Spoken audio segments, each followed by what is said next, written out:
Entonces, vamos hoy a comenzar el capítulo 2 de Filipenses. Este es el capítulo que se inicia en esta semana. Vamos a continuar en él unas 2 semanas más. Capítulo 2 de Filipenses, y hasta ahora la carta nos ha entregado una manifestación del amor que Pablo tiene por la iglesia. Es muy evidente, muy claro que el apóstol Pablo ama a la iglesia que está en Filipos. Y aprendimos grandes lecciones en ese capítulo 1. Aprendimos, obviamente, toda la carta gira en torno al gozo, pero también esta carta, y en el capítulo 1 específicamente, nos ha hablado acerca de lo que es el centro de la vida del creyente. El versículo 21, si se recuerdan, dice: porque para mí el vivir es Cristo y el morir es ganancia. Ese es como que el centro del capítulo 1 de Filipenses, y de alguna manera a partir de ahí vamos a estar viendo cómo se vive realmente en Cristo. ¿Qué significa esa vida? Porque esta frase o este versículo de porque para mí el vivir es Cristo y el morir es ganancia, yo lo he visto en todas partes. Lo veo en calcomanías de los carros, lo he visto en imanes para el refri, en playeras, en todas partes aparece esta frase.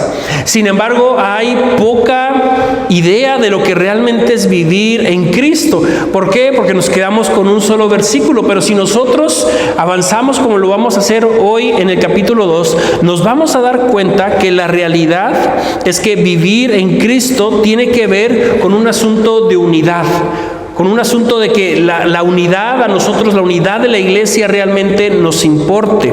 Así que hoy vamos a hablar de la verdadera unidad, y lo vamos a desarrollar a través del capítulo 2, versos del 1 al 4. Y 3 cosas vamos a hablar que nos van a ayudar a comprender de qué se trata esa verdadera unidad. La primera tiene que ver con los motivos. ¿Cuáles son los motivos que debemos de tener para vivir en unidad? La segunda son qué señales debemos reflejar o que demuestran esa unidad. Y la tercera, qué medios debemos utilizar para esa unidad. Así que vamos a comenzar en el verso 1. Si abrimos nuestras Biblias, vamos a leer lo que dice Filipenses capítulo 2, versículo 1. ¿Estamos ahí? Nuestras Biblias, Filipenses 2, ¿sí? Amén. Dice así: por tanto, si sienten algún estímulo en su unión con Cristo, algún consuelo en su amor, algún compañerismo en el Espíritu, algún efecto entrañable, y hasta ahí nos vamos a quedar. Fíjense bien cómo Pablo nos está diciendo cuáles son los motivos correctos para la unidad. Los motivos correctos para la unidad. Pablo comienza en este versículo diciendo por lo tanto, verso 1, ¿verdad? Ahí dice por lo tanto. Pablo está relacionando la parte final del capítulo 1 con lo que estamos viendo aquí. Esa parte final fue una exhortación, como vimos la semana pasada, una exhortación a ser dignos delante del Señor, una exhortación a ser valientes, a ser sufridos por Cristo y por su obra. Una vez que comprendemos eso, por lo tanto, como dice ahí, vamos a buscar entonces la unidad, y la debemos buscar por los motivos correctos. Es decir, Pablo va a dar una lista de cosas que muchas veces nosotros no las tomaríamos en cuenta, o pensaríamos en otras que tienen que ver con la unidad. Si yo preguntara en un trabajo, si yo preguntara en las oficinas, en una familia que a lo mejor no conocen a Cristo, les preguntara acerca de qué cosas tienes que hacer para fomentar la unidad. A lo mejor, o podríamos preguntar qué cosas, qué ambiente tiene que haber para que haya buena unidad. Bueno, algunos dirán, bueno, pues que nos tratemos bien, que haya personas que sean agradables. Para que yo esté unido a alguien, tenemos que tener cosas en común, cosas por el estilo, ¿verdad? Hay cosas que parecieran como que sí, son buenas para la unidad, pero quizá nosotros debemos entender que la unidad no tiene que ver tanto con nuestro carácter, sino con la obra de Cristo en nosotros. Fíjense lo que dice ahí en el versículo 1, como está ahí en pantalla. Por tanto, si hay alguna, y empieza a decir consolación en Cristo, si hay algún refrigerio de amor, si alguna comunión del Espíritu, si algunas entrañas, misericordia, no estoy entendiendo bien esta versión, pero la idea que está diciendo Pablo en cada una de estas referencias va a colocar ahí un sí, si hay esto o si se siente de esta manera. En la versión que yo leí dice, si sienten algún estímulo en su unión con Cristo. Y esa palabra sí, que aparece solamente una ocasión en la versión que yo acabo de leer, en la Reina Valera aparece hasta 5 veces, pero en el griego aparece en 4 ocasiones. Y esa palabra sí es una condicional, es decir, que va a decirte, si tú tienes esto, si tú sientes esto, si en tu vida pasa esta situación, entonces tú debes de reflejar la unidad. Y son 4 cosas que son esos motivos por los que nosotros deberíamos mantener nuestra unidad. Pablo comienza diciendo, si hay un estímulo en tu unión con Cristo. La palabra estímulo viene del griego paraklesis. Y esta palabra paraklesis viene de la raíz paracleto. Y a lo mejor tú dices, no sé por qué me dicen, ¿verdad?, palabras en griego. Sabemos solo español y algunos inglés. Pero ¿por qué hablamos del griego? Porque es muy interesante que la palabra paracleto, que es donde viene la palabra paraklesis, es una palabra que utiliza el Señor Jesús para hablar acerca del Espíritu Santo. Cuando el Señor Jesús estaba con sus discípulos y Él les dice, bueno, yo me voy a ir, voy a morir y voy a ir al cielo, voy a resucitar, después voy a ir al cielo, yo voy a mandar a alguien. Ese alguien es el paracleto. Esa palabra paracleto significa el consolador. Y la idea es que el Señor Jesús dice, yo voy a mandar otro consolador. Es decir, Jesús es el consolador, pero el Espíritu Santo actúa de la misma manera. Y la idea de la palabra consolador es una palabra que significa alguien que va al lado de, alguien que te acompaña, alguien que siempre va a estar caminando a tu lado.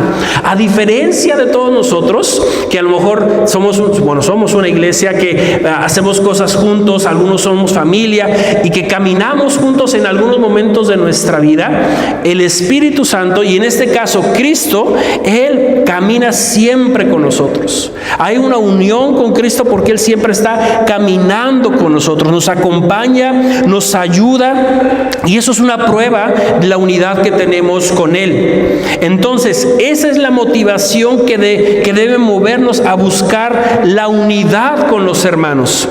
¿Por qué debemos buscar la unidad? Porque Cristo nos ha unido a Él y camina con nosotros. O como lo dice un autor, este profundo principio espiritual demanda la búsqueda de la unidad como muestra de gratitud del creyente por su unión con Cristo.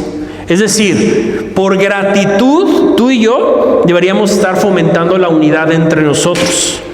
¿Por qué? Porque tú ya estás unido con Cristo. Porque Cristo camina junto contigo. Por lo tanto, tú debes buscar la forma de caminar con los demás, de manifestar esta unidad. Ahora, no necesariamente la unidad va a venir a través de actividades que tengamos. Pues es que nos hace falta más reuniones, más actividades. No necesariamente, porque podemos estar en una actividad y no estar unidos, no mostrar unidad, cada quien por su lado. Así pasa en las escuelas, ¿no? Hay grupos y tú, pues, si no quieres pertenecer a ningún grupo, vas a estar solo. Pero si quieres estar con alguien, vas a tener que involucrarte en algún grupo. Pero la iglesia no es de grupos. La iglesia es todo un cuerpo que pertenece a Cristo. Y si Cristo camina a nuestro lado, camina con nosotros, tú debes caminar con los demás. Debes de buscar esa unidad con tus hermanos. Debes tratar de caminar con ellos. ¿Y por qué lo hacemos? Porque estamos unidos a Cristo. Ese es nuestro primer motivo. El segundo motivo es el consuelo en su amor. Este segundo motivo va de la mano del primero. Los dos están relacionados con Jesús, y la palabra consolación y ahora consuelo puede entenderse de alguna manera similar. Pero la idea aquí es hablar de cerca con alguien. El consuelo del amor de Cristo es el que nos ofrece a ti y a mí, que somos pecadores, indignos, pero que nos ha ofrecido esa relación, esa unidad a través de la obra salvífica, la gracia que está a nuestro alcance. Es decir, que si tú y yo hemos recibido el amor de Dios, y que ese es un consuelo para nosotros porque nos acompaña en todo momento, así de esa misma manera tú debes de amar a los demás. El amor hacia los demás es tan importante que es parte de nuestra comprobación que verdaderamente estamos en Cristo. En 1 de Juan, capítulo 3, verso 14, dice lo siguiente: nosotros, Juan está diciendo nosotros iglesia, ¿verdad? Esa es la idea. No está diciendo nosotros los apóstoles, nada más los apóstoles, no. Le está hablando a una iglesia, entonces los está incluyendo y les dice: nosotros sabemos que hemos pasado de muerte a vida, porque amamos a nuestros hermanos.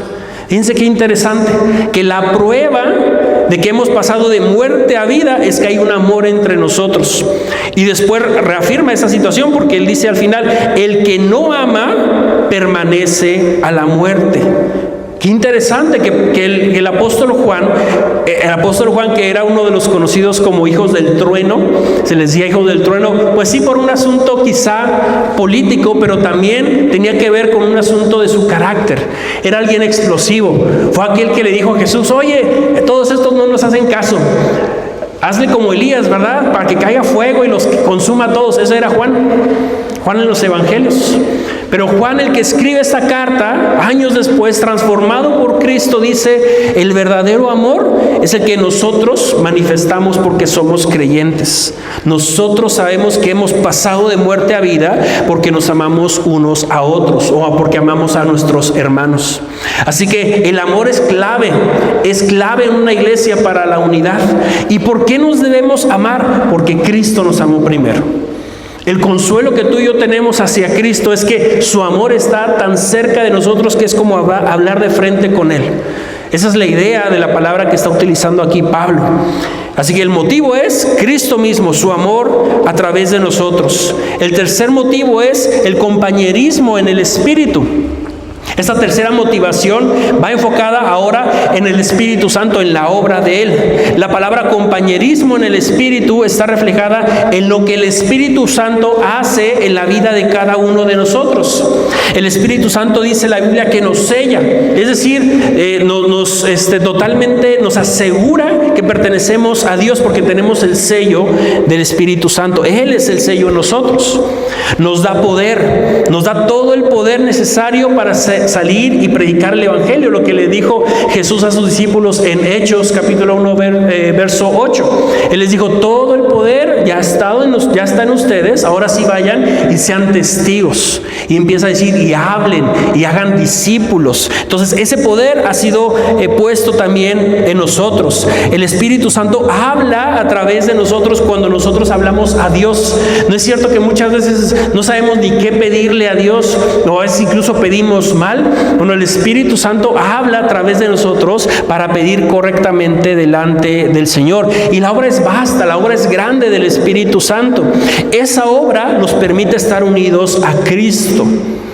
Es a través de la obra del Espíritu que tú y yo podemos estar unidos cada día a nuestro Señor. Esa unión a Él debe ser reflejada en la unión entre nosotros. En otras palabras, si no estuviera el Espíritu Santo morando en nosotros, no habría unión entre nosotros y el Padre. Y por esa unión y en agradecimiento, entonces nosotros buscamos nuestra unidad.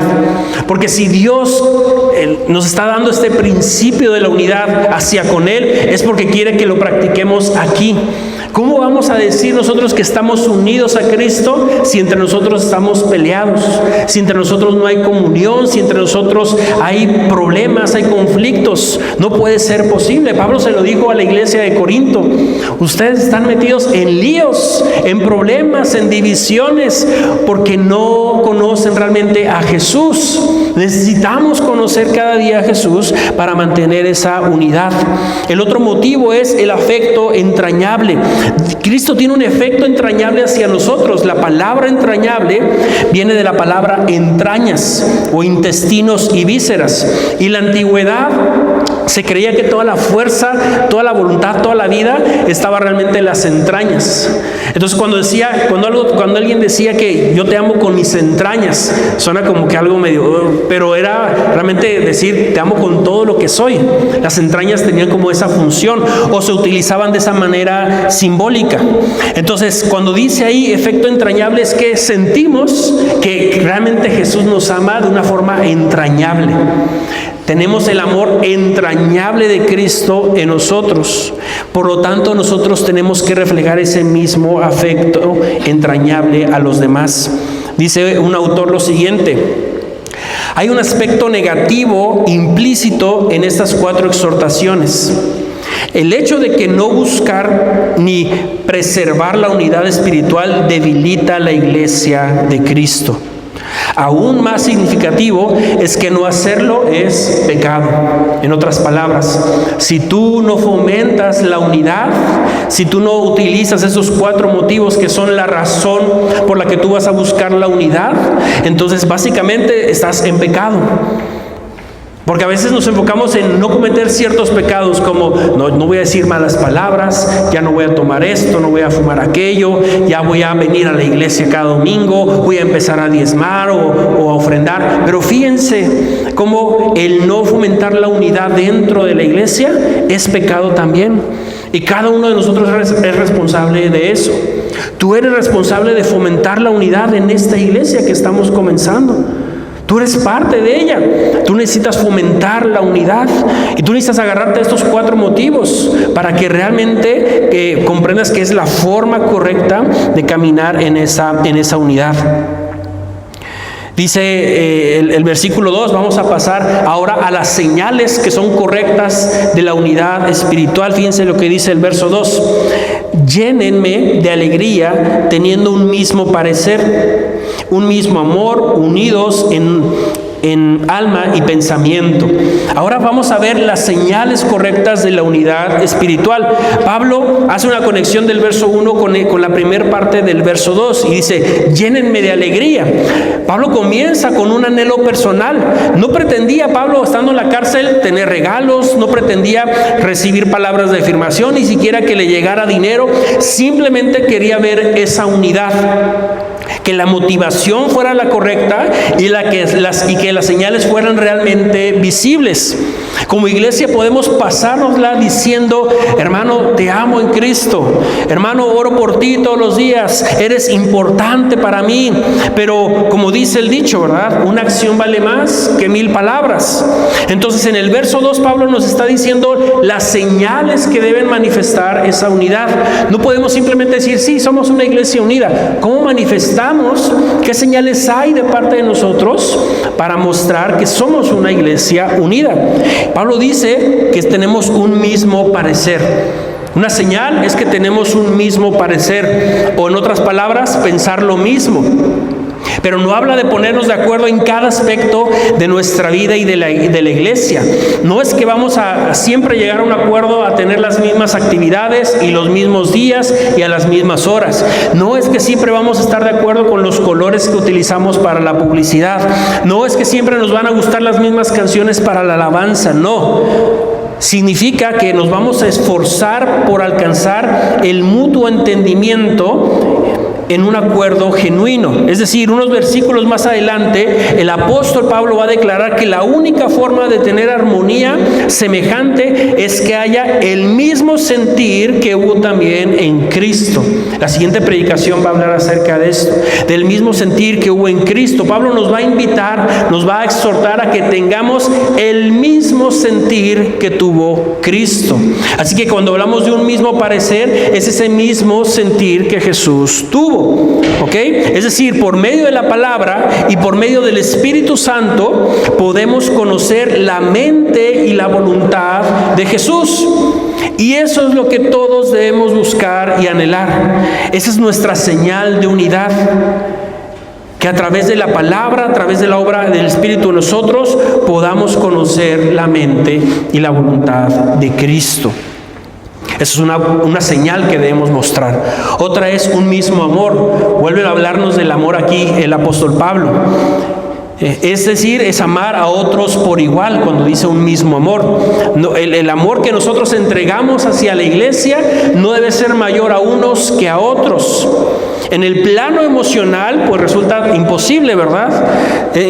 resulta imposible tener el mismo amor por otros, pues no todas las personas nos caen de la misma manera, no todos congeniamos, ¿verdad? A veces tenemos choques con unos, con otros es mucho más fácil llevarnos. Sin embargo, no estamos hablándolo aquí desde una perspectiva emocional. El ser parte del amor, el ser parte del fruto del Espíritu nos ayuda a entender que este es un asunto más que de fuerza y que de voluntad, es un asunto de permitir que Dios ame a través de mí a los demás. Ahí cuando tú sientes que tienes que hablar con alguien y no lo haces, ahí debes de manifestar ese amor. Es Dios que te está impulsando, de que tienes que ayudar a una persona, a alguien de la iglesia porque está pasando por algo y tú dices, híjole, lo tengo que ayudar, pero no quiero ayudar, pero lo tengo que ayudar, pero no quiero hacer. Cuando estás en esa lucha, sabes que es Dios que te está llevando hacia eso. Y tú tienes que permitir que Dios haga esa obra en ti, porque no es tu amor, es el amor de Dios. Mis hermanos, una iglesia que ama correctamente es aquella que dedica parte de su día a conocer a Dios. Dice la Biblia que Dios es amor. ¿Cómo vamos a conocer a Dios y su amor sin estudiar su palabra? ¿Cómo vas a conocer el amor de Dios? Porque muchos dicen, es que yo siento el amor de Dios. Y todo tiene que ver con la experiencia y sentir y las emociones. Pero la Biblia nos habla del amor de Dios. La revelación más específica que tenemos acerca del amor de Dios la encontramos en su palabra. La falta de estudio de la palabra nos lleva a creer que el amor se debe merecer, porque eso es lo que nos dice el mundo. El amor se merece. ¿Por qué no lo amas? Porque me trata muy mal.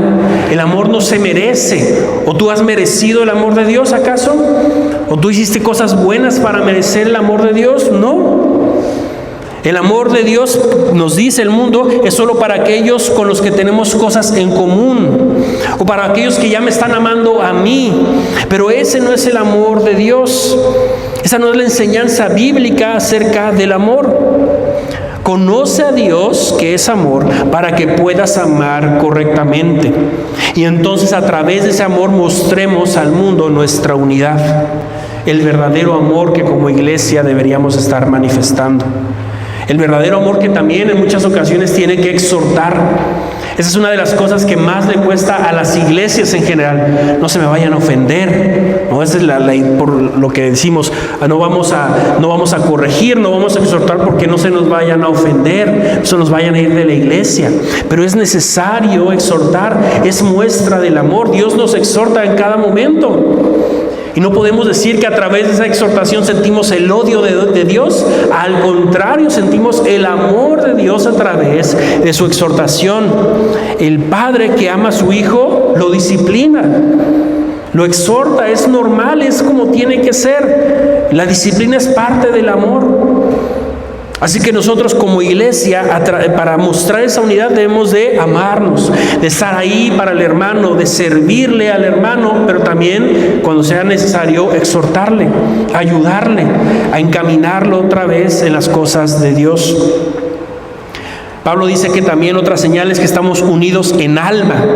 Es la misma intención que en el verso 1:27, donde dice que debemos luchar unidos o en un alma por la fe del Evangelio. Esta idea de estar unidos en alma es que tengamos una armonía entre nosotros. Para poder vivir en armonía, tienes que quitar ambiciones personales, tienes que quitar egoísmo, tienes que quitar odio, envidia, celos y todo lo que proviene de la egolatría. ¿Qué es la egolatría? Es la adoración a uno mismo. Y a lo mejor tú dices, no, yo no me adoro, yo no me pongo veladoras, ni mucho menos. Ok, eso no es una manifestación de que no seas un ególatra. Un ególatra es aquel que solo está buscando lo personal, lo mío, mi satisfacción. Eso es ser ególatra. Y ahorita vamos a hablar un poquito más acerca de esta situación en la última parte del pasaje. Pero por lo pronto debemos entender que tener una misma alma es tener la humildad necesaria. Y esa es una señal de unidad. Unidos también en el pensamiento, es la última señal que nos enseña aquí el apóstol Pablo. No es que vamos a pensar exactamente lo mismo, como lo acabo de mencionar, sino que tiene que ver con el conocimiento de Cristo. Es importante crecer juntos en el conocimiento de Cristo. Por eso tenemos grupos de vida. ¿Ustedes creen que yo quiero ir a cenar nada más? ¿Cenar cosas ricas? No, de hecho, a veces digo, no debería estar cenando porque me siento cada vez más pesado. Pero hago un esfuerzo, ¿verdad? Y ceno. Lo hago por ustedes, mis hermanos. Pero el punto aquí es que los grupos de vida no es para ir a comer. El grupo de vida es para tener ese mismo pensamiento, para crecer juntos, tener esa unidad, pensar lo mismo. Y quizá algunos dirían, bueno, crecer juntos en un mismo pensamiento puede ser peligroso, parece como sectario incluso, ¿no? Como muchas sectas lo hacen. Claro, si lo vemos desde la perspectiva humana, es decir, que si la enseñanza, el conocimiento viene de los hombres, en donde hay abuso, en donde solo hay un deseo de satisfacer placeres mundanos, obvio, ahí es un peligro, ahí es peligroso. Pero nosotros estamos hablando de estar unidos en el conocimiento bíblico, en donde ningún pensamiento humano se debe anteponer. Yo no antepongo mis ideas a los pasajes a los que estudiamos. Yo no antepongo mis respuestas a las respuestas que son de la Biblia cuando ustedes hacen preguntas.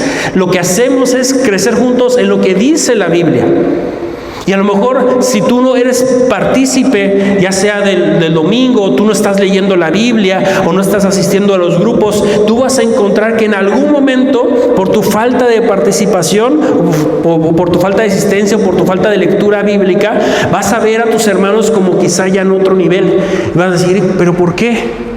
Bueno, porque la realidad es que necesitamos crecer juntos.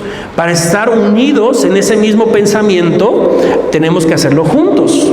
Tenemos que crecer en las mismas cosas. Ya Pablo nos ha hablado acerca de la verdadera unidad, cuáles son los motivos correctos que debemos tener, también las señales correctas. Y lo último que menciona Pablo acerca de la unidad están los versos 3 y 4, que dice así: no hagan nada por egoísmo o vanidad, más bien con humildad consideren a los demás como superiores a ustedes mismos. Cada uno debe velar no solo por sus propios intereses, sino también por los intereses de los demás. Y este es el preámbulo, digamos, la introducción de lo que va a ser el verso 5 hasta el verso 11, que lo vamos a ver la semana que viene. Hay una relación directa con esto que está diciendo aquí Pablo de la unidad, con el mismo pensar, con el tener esos mismos ideales, con lo que va a decir acerca de Cristo. La semana que viene vamos a hablar de eso, lo cual va a sellar y quizá nos vaya a poner más en la perspectiva y la convicción de decir, sí, necesitamos buscar la unidad por esto que hizo Cristo. Pero la siguiente semana llegaremos a eso. Hoy, por ahora, nos dice los medios correctos para que podamos alcanzar la unidad. Ya vimos los motivos. Dios nos da motivos. Los motivos de usted y los míos, olvídese de ellos. Busquemos los motivos de Dios. Ya vimos las señales. La señal no es decir que somos unidos, sino hay cosas evidentes que tienen que ver con nuestra unidad.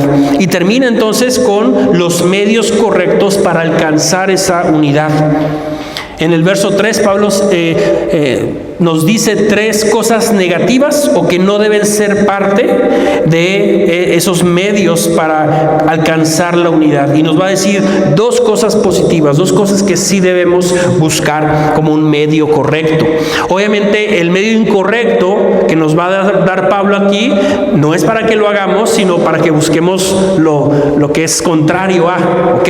Entonces la primera, que es negativa, dice egoísmo y la contienda, ahí en el verso 3. No hagan nada por egoísmo o vanidad. No hagas nada que sea movido por tu egoísmo. No hagas nada que sea a través del medio del egoísmo. Y no nos debería sorprender que se comience con el egoísmo, ya que precisamente el egoísmo es la raíz de todo pecado. Todo comienza con el egoísmo. A lo mejor tú puedes decir, yo no soy una persona egoísta, por lo tanto no soy una persona tan pecadora, porque si el egoísmo es donde nace todo el pecado, pues entonces no soy tan pecador. Error, porque normalmente nosotros ponemos el egoísmo con compartir cosas. Si nosotros somos compartidos, entonces no somos egoístas, y es una sola pequeña parte de lo que contribuye el egoísmo a nuestra vida de pecado, ¿ok? Entonces a lo mejor tú eres alguien compartido, pero eso no te quita el ser egoísta. El ser egoísta es la lucha de todas las personas, de cada ser humano. Yo puedo ser muy generoso al compartir cosas, aún así ser muy egoísta en mi corazón con otras muchas situaciones. Así que no nos debería sorprender que comience el egoísmo como la primer parte que no debe ser nuestro motivo para mantener la unidad. El mismo Satanás actuó por egoísmo y por eso fue echado del cielo, como se menciona en Isaías 14. Habla del egoísmo de Satanás, de querer anteponer su voluntad a la voluntad de Dios. Lo mismo pasa con Adán y Eva. Pusieron por encima de la voluntad de Dios sus propias motivaciones, y eso lo sacó del jardín del Edén. El egoísmo por lo general abarca la idea de exaltarse a sí mismo al tiempo que se lastima al otro, como lo hacemos en los partidos o en los juegos, donde la ganancia de uno termina siendo la ruina del otro. Ahora, eso es deporte, ¿verdad? Y no pasa nada. Pero cuando hablamos de la unidad, cuando hablamos de la vida cristiana, de servir a Dios, y de que yo voy a poner mis motivaciones y voy a poner mi egoísmo, mis deseos de sobresalir por encima del bien de mis hermanos, ahí es donde estamos en un problema grave. El egoísmo, la contienda, es el pecado más destructivo y voraz. La primera y segura víctima es precisamente quien la practica. Aún si nadie más resulta perjudicado, quien está practicando el egoísmo ya está siendo afectado, ya que este pecado, al igual que los demás, empieza en el corazón. Cualquier persona puede cometer este pecado, aún sin motivos externos para que se manifieste. Yo no necesito desear algo físico para manifestar o para mostrar mi egoísmo. Aunque no se demuestre de una manera abierta, la contienda o el egoísmo engendra en nosotros ira, resentimiento, celos. Ninguna iglesia, ni la que goza de gran madurez espiritual y sana doctrina, está exenta de la amenaza de este pecado. Y nada puede con tanta rapidez dividir y debilitar a la iglesia. Hace yo creo que año y medio, un pastor muy conocido en Estados Unidos cometió un gran pecado. Más bien, fue descubierto de haber cometido un gran pecado. Pero era un pastor que había escrito libros, que daba clases, era invitado por seminarios, muy respetado, muy reconocido. No importa la madurez que la iglesia tenga, no importa lo maduro que tú seas, lo que hayas crecido en Cristo, el egoísmo siempre está latente en nosotros. Pero el egoísmo en muchas ocasiones no solamente nos va a destruir a nosotros, como el pecado, ¿verdad? El pecado uno lo puede hacer, pero salpica al final de cuentas, mancha a muchos. Cuando pienso en este pastor que les mencionaba, yo decía, es solo egoísmo. Lo que pasaba en el corazón de este hombre era el egoísmo, decir, esto es mío, nadie se mete en esto que estoy haciendo, sin pensar en toda esa gente que fue salpicada por su pecado. Ministerios, escuelas, su propia familia como tal. Entonces debemos de tener mucho cuidado con el egoísmo. El egoísmo no debe movernos, no debe ser una de las cosas que nosotros utilizamos como un medio para servir y para mostrar unidad. Vamos a ser más unidas que otras iglesias para que ellos nos vean y digan, wow, cómo son unidos. Ese no debe ser el medio, no debe ser la razón. Eso es egoísmo, querer estar por encima de los demás. La segunda cosa que dice Pablo, el segundo medio negativo, es la vanidad. La vanidad es la opinión excesiva y elevada de uno mismo. Es una opinión de yo estoy más y estoy por encima de los demás. A lo mejor nosotros, como iglesia, yo hasta ahorita, ¿verdad?, no veo que alguien diga, no, es que yo soy esto, yo soy aquello, y no veo eso todavía. Pero yo donde he reconocido en muchos aspectos, tanto de mi propia vida, de mi familia, como en otras familias, como en otras iglesias, es que a veces con los hijos somos así.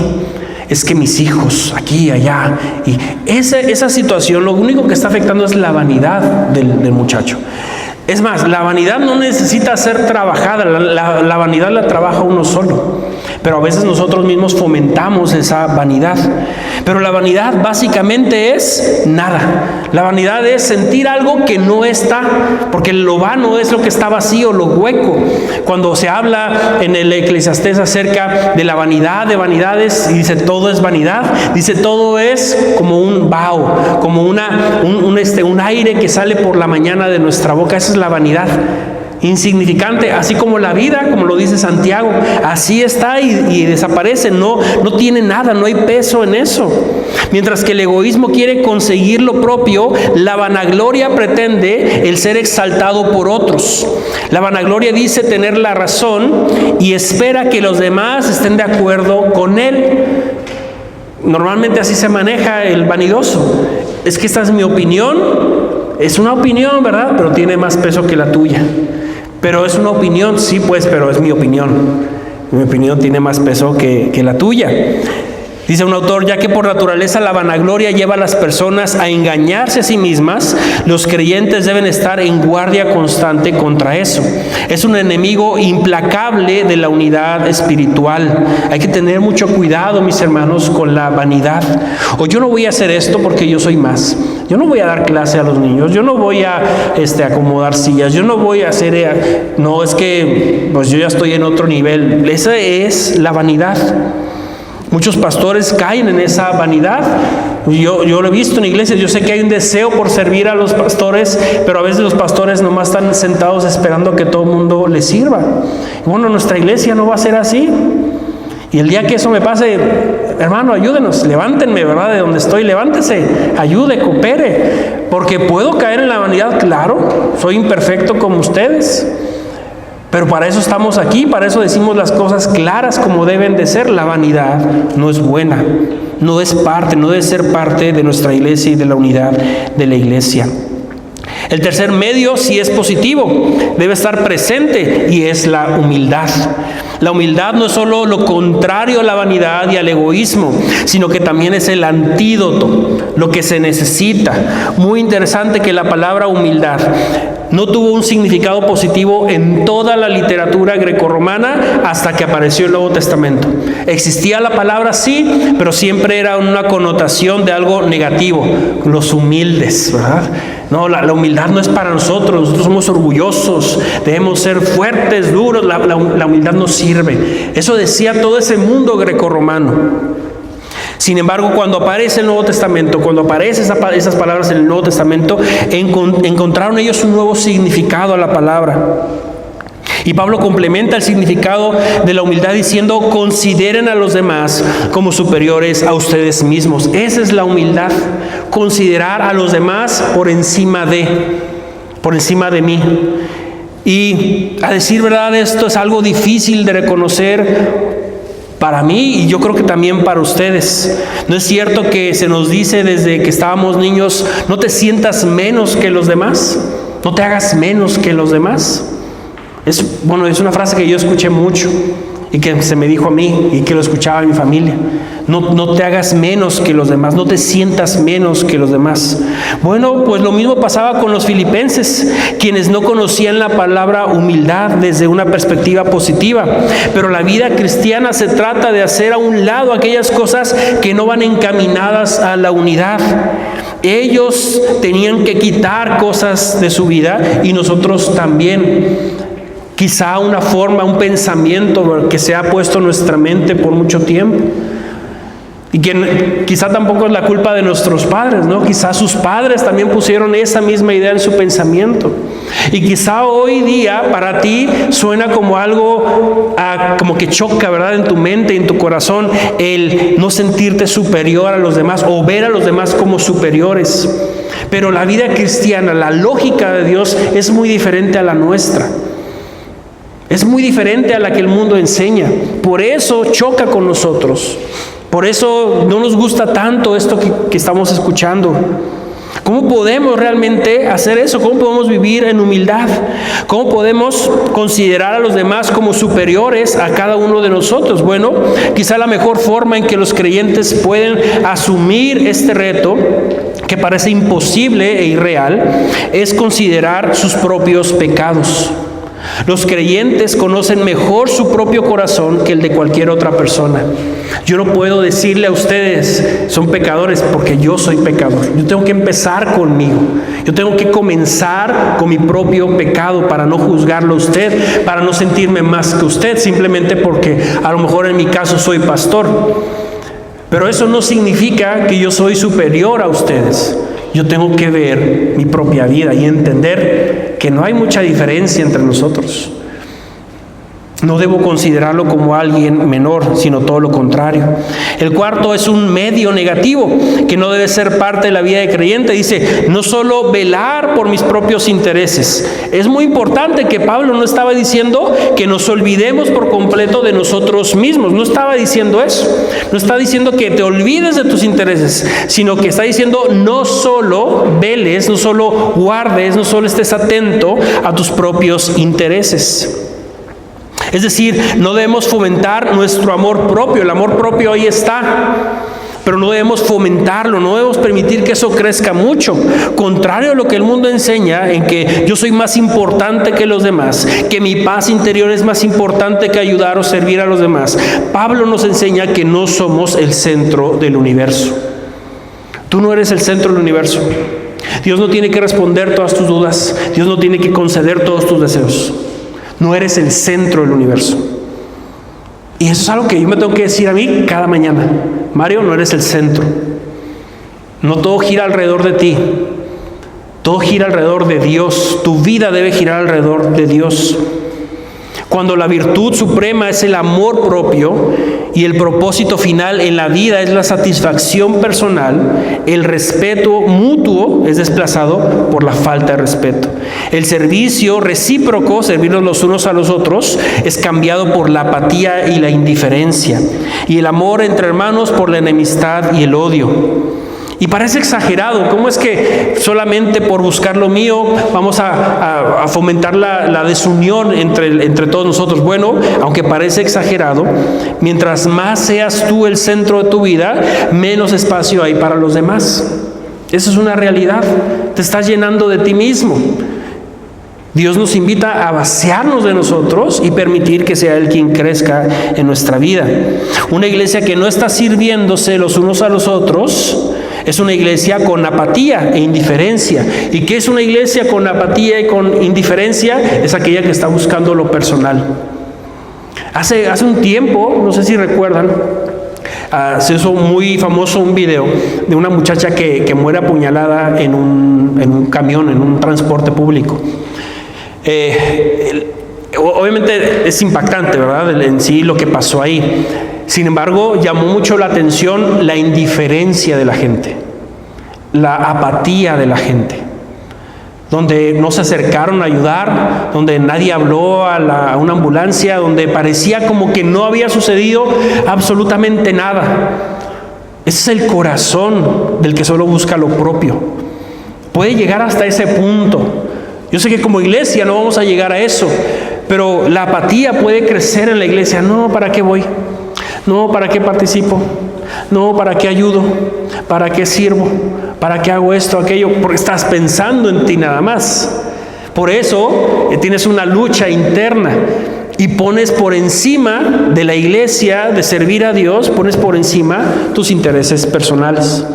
Ahora, Pablo no está diciendo olvídense de eso, no, pero no tiene que ser lo que es, no tiene que sobresalir tu interés personal por el interés de los demás. Debes de estar más motivado a buscar el bien de los demás. El quinto es el positivo y es lo contrario. Vela por los intereses de los demás. Es un mandato. Pablo nos está diciendo, esto es lo que tienen que hacer. Para no estar velando solo por lo personal, tienes que velar por los intereses de los demás. Como sucede con los otros principios mencionados aquí. Mirar cada cual también por los otros es indispensable para la unidad espiritual. Y de igual forma, exige un esfuerzo deliberado y persistente para practicarlo de una manera sincera e incondicional. Es decir, velar por los intereses de los demás, así como el amor, no es algo que lo vas a hacer porque se lo merecen. Lo vas a hacer porque así es como funciona la unidad en el cuerpo de Cristo. Yo busco el bien de los demás. Y como dice esta reflexión, ¿verdad? No es fácil. No estoy diciendo que ninguna de estas cosas mencionadas aquí, papita, ¿verdad? Para todos. Fácil, ¿no? O sea, ya estamos grandes, ¿verdad? Ya podríamos hacer fácil todas estas cosas. No, se requiere una vida puesta en Dios. Todos los días entregar nuestra vida a Dios. Es muy interesante que en cada punto de lo que hablamos el día de hoy, vemos la necesidad de entregar nuestra vida al cumplimiento de la voluntad del Señor. La unidad no es una responsabilidad del pastor que se fomenta a través de actividades o simplemente hacer amigos, sino a través del compromiso de permitir que Cristo crezca en nosotros y que nosotros nos hagamos cada vez más pequeños. Esa es la clave. ¿Cómo vamos a poder manifestar una verdadera unidad? ¿Cómo vamos a caminar en la unidad cuando empieces a menguar, empieces a hacerte más pequeño y que sea Cristo quien crezca en ti? Ahí es donde. ¿Por qué? Porque Jesús es el claro ejemplo de la unidad. Jesús, todas las cosas que hemos dicho aquí, no las dice Pablo porque se le ocurrieron, sino porque lo ve a través del testimonio de Cristo mismo. Jesús dijo, yo soy manso y humilde de corazón. Jesús vino a servir, no a ser servido. Jesús siempre mostró que era necesario el esfuerzo personal para el bien de los demás. El amor es lo que yo hago para el bien de los demás. Y Jesús dio su vida por el bien de los demás. Entonces, Cristo tiene que crecer en nosotros y nosotros tenemos que menguar. Esa es la clave para que como iglesia podamos mantener esa unidad que Cristo mismo nos ha dado. Si hay algo que te tienes que llevar en este día es entender que tu vida es importante, es tan importante que Cristo dio la suya por ti. Pero esa vida que tú tienes es de Cristo.